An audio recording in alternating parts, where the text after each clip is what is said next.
So, now that Cassandra's out of earshot, are you holding up all right? I mean, you go from being the most wanted criminal in Thedas to joining the armies of the faithful. Most people would have spread that out over more than one day.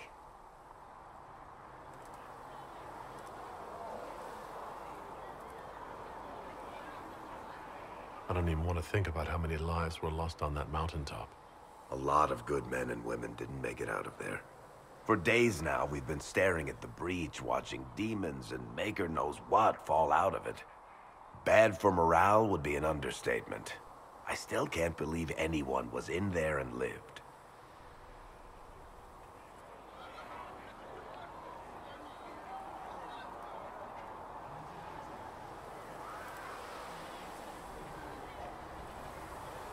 If it was that bad, why did you stay?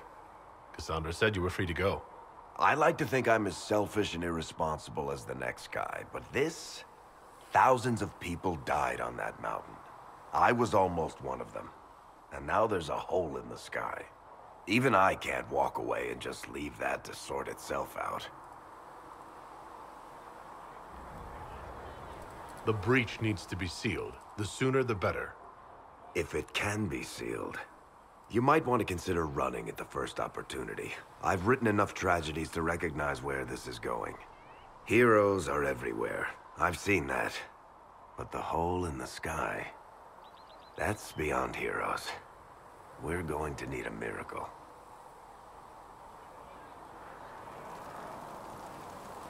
Need something?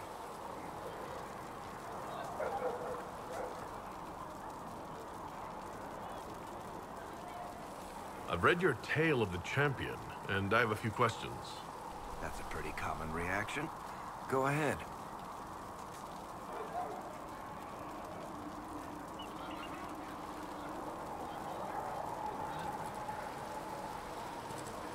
What happened to the mage who destroyed the Kirkwall Chantry? The book never said. Hawk made him stay to help put out the fire he caused. But eventually he moved on. Nobody else wanted him in Kirkwall. I don't know where he is now, and I don't want to know.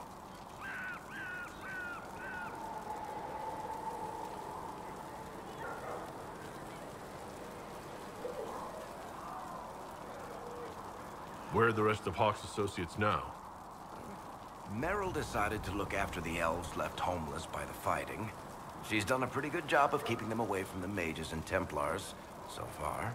I guess she has plenty of practice avoiding stupid human battles with her old Dalish clan.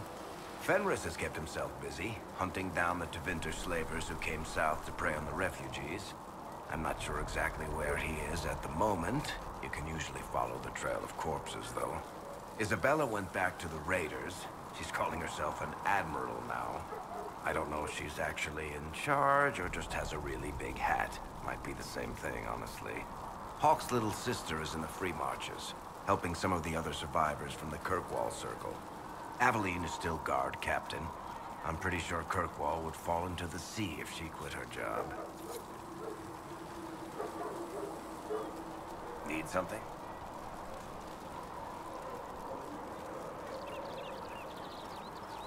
The red lyrium we found at the temple seemed to upset you.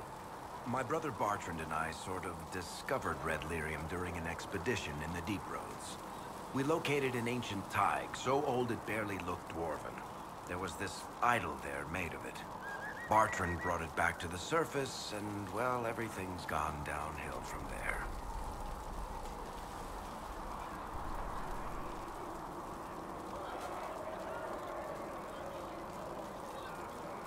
So what is it? Just another kind of lyrium? The red stuff is lyrium like a dragon is a lizard. It's not just a different color. It has a whole host of weirdness all its own. I've written to every mining cast house in Orzammar. No one's seen this stuff before or knows where it came from.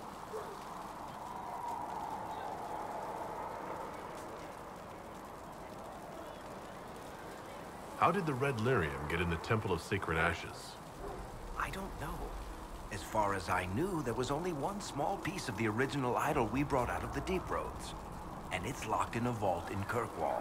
One I had built by the mining cast especially to hold it. Why do you have red lyrium? My brother kept a sliver when he sold it.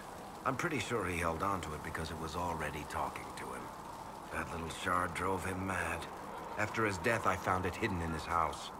We brought the shit to the surface, Bartrand and I. I wanted to find out if there was a way to shut it up. So far, it looks like the answer is no. If red lyrium is as dangerous as you say, why do you keep it? I've heard that shit singing to me. I know better than anyone how bad it is. In Orzammar, miners keep regular, non-crazy raw lyrium in special lead-lined containers. Actually, it's a huge secret how they're constructed. Keeps surface folk from horning in on the lyrium trade. I pulled a lot of strings and got a smith to build me 4 of them nested inside each other. Nobody gets to study it up close for more than an hour, and they have to wait a week between shifts. What makes it special?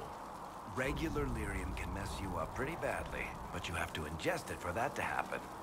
Red lyrium messes with your mind when you're just near the stuff. You hear singing, get violent, paranoid, and then it does creepy shit.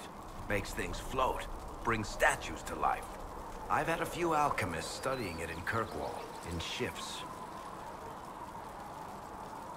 I think that's enough on red lyrium. Yeah, not really my favorite subject.